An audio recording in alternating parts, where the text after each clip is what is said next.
On écoute. On a on ne veut pas. On a les moyens, les 500 millions d'Européens ont les moyens, mais on ne veut pas. Un pays comme la France, évidemment, c'est dur de dire aux Français, alors qu'on n'est pas en guerre, qu'on va augmenter encore et encore l'effort de défense pour protéger l'Ukraine. Et c'est ça le problème qu'on a. On a une Russie qui se donne les moyens de sa volonté, et une Europe qui a les moyens en réalité. Alors soyez concret, pour protéger Odessa, il faudrait faire quoi? Non seulement beaucoup plus de missiles, ou alors on a une autre stratégie, c'est qu'un pays comme la France peut mettre en place une initiative de Sky Shield. La France est un pays démocratique. Et je comprends que le public français aujourd'hui est pas tout à fait prêt à faire ça. Donc ça suppose une pédagogie autre que celle qu'on a vue jusqu'à présent. Maintenant, on voit d'ici le discours de Peskov qui dira « ça y est, les Français sont dans la guerre. L'Ukraine fait la guerre pour nous. Il serait temps de l'aider un peu plus. » Est-ce que tuer Poutine est un objectif des Ukrainiens? La totalité de Moscou est cerclée de 4 ceintures de défense antiaérienne quasiment infranchissables. Le problème majeur, c'est qu'on ne sait pas, dans une réunion de palais, qui lui succéderait. Si c'est quelqu'un comme Patrouchev, qui est le responsable du Conseil de sécurité, je veux dire, pour les Européens, ça risque peut-être même d'être pire. La menace russe ne doit pas nous impressionner, d'un mot, général? Oui, vous me tendez la perche. N'ayons pas peur. C'est le titre de mon livre qui sort au mois d'octobre. N'ayons pas peur. Il faut absolument pas céder à ces intimidations. N'ayons pas peur. Mais vous devriez avoir peur de la Russie. Le président Macron mise sur le missile Aster pour défendre le ciel ukrainien, alors que le stock français tourne autour de 300, peut-être 1000 pour toute l'Europe.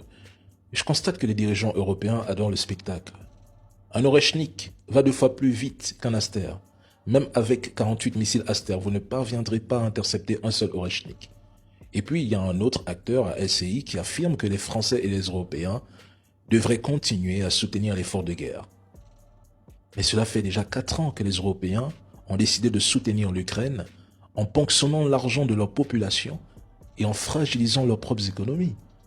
Le président Macron a précarisé la France. L'Europe subit une désindustrialisation relative et accélérée. L'OTAN est déjà engagée dans cette guerre. Ses stocks s'épuisent, les économies européennes sont sous pression. Ils ont envoyé des chars, des munitions, des avions, des missiles, de l'argent, et malgré tout cela, la situation n'a pas changé. Vous ne voyez donc pas que c'est l'Europe elle-même qui est en train de s'affaiblir, de s'effondrer, de se diviser? La Russie mène une guerre d'usure qui met progressivement la capacité militaire otanienne sous pression, et c'est factuel. Et si les Français envoient même par erreur leurs avions à Odessa avec leurs pilotes, ils seront simplement éliminés, et le président Macron le sait. Les dirigeants européens savent qu'affronter directement la Russie signifierait le faire sans le soutien militaire direct des États-Unis, leur maître à tous, parce que ce sont des vassaux. Résultat, ils ont peur, ils reculent, et ils parlent beaucoup. La Chine a menacé de riposter contre les États-Unis en cas de tentative de perturbation de sa coopération avec l'Iran et a indiqué qu'elle ne renoncerait pas à cette coopération. Pékin appelle Washington à ne pas entraver ses relations avec l'Iran. Rappelons que les États-Unis ne sont pas le droit international et que le monde n'est plus unipolaire. La cible a toujours été la Chine. Mais les Américains savent que l'efficacité de la politique de pression maximale contre l'Iran dépend largement de la coopération et de la non-obstruction de la Chine. Or, Pékin n'a aucun intérêt stratégique à laisser Téhéran sous la pression américaine, surtout si cela affaiblit sa propre position relative. Tout ce que Trump tentera contre l'Iran ou la Chine ne fonctionnera pas. Il y a des discours, et puis il y a la réalité du terrain, attention.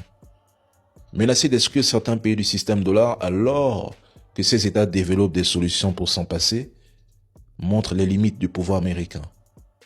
L'Iran est membre à part entière des BRICS depuis 2024. La Russie et la Chine sont le noyau dur. Le bloc accélère concrètement la dédollarisation interne. Leur direction est claire et les guerres accélèrent le processus. Pour Téhéran, Moscou, Pékin et autres pays, chaque sanction supplémentaire est une preuve supplémentaire qu'il faut sortir du système. Trump va devoir calmer le jeu parce que le rapport de force n'est plus unilatéral. Une pression maximale pure sur la Chine risquerait une riposte violente sur les terres rares et les chaînes d'approvisionnement critiques. On pourrait assister à une accélération de la fragmentation financière mondiale, même à un échec du sommet Xi Jinping aux États-Unis. Et pire même, on pourrait assister à des effets de second ordre sur l'économie américaine elle-même. Une confrontation trop brutale avec la Chine coûterait très cher aux États-Unis car Pékin dispose de nombreux moyens de riposte pour faire mal à l'Amérique.